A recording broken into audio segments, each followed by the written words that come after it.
Okay, so this is lesson 4, quick review. Arrhenius defined any acid as something that gave off the H plus ion, which with water becomes the hydronium ion. Arrhenius defined anything that is a base that gave off the hydroxide, the OH minus ion. So that's that. Acids react in different forms. This is review from the acid functional group list earlier. Acids react with metal hydroxides, which are called bases, to form water and a salt. A salt, remember, is an ionic compound. Acids will react with metals to form hydrogen gas and a salt. Again, that means it's an ionic compound.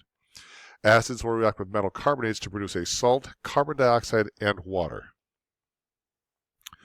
Strong acids and weak acids. The difference is a strong acid will completely dissociate. The strong acid, all of the H's disconnect. They dissociate from the anion, the Cl. So in HCl, all of the H's come off of the Cl and they go out and do the acid work.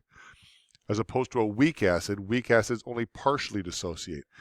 A weak acid, such as an organic acid, will only dissociate so much that a little bit of the H pluses will come off the C2H3O2 and go out and do acidic work. Most of them stay connected. So that's what makes a strong acid strong and a weak acid weak.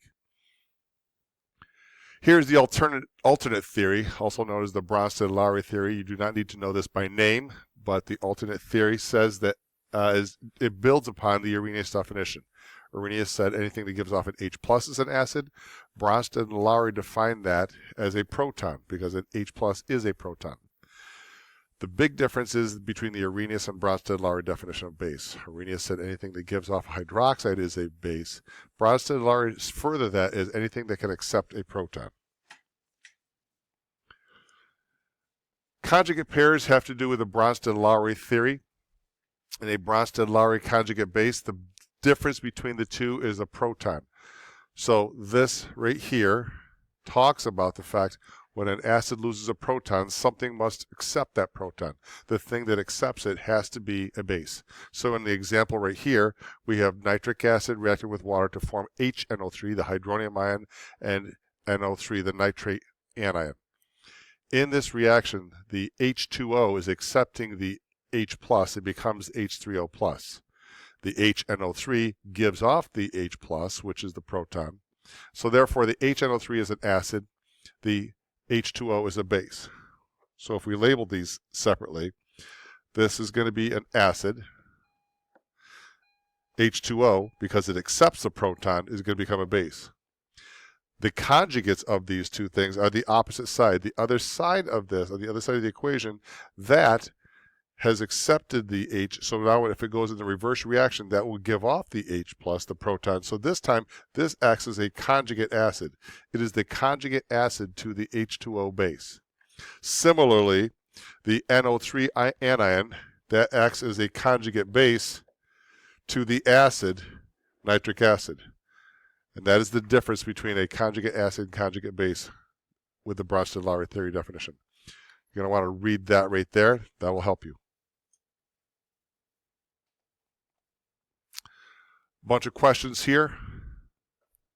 This question, the base is anything that accepts a proton, number 1. These are all in your review book. 74, anything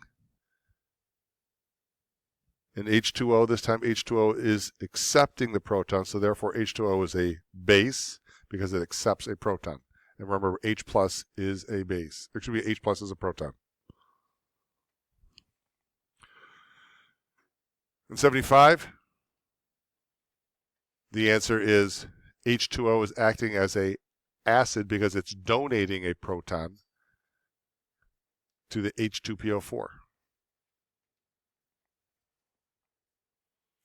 In 76, the two pairs differ by a proton. That's number 3.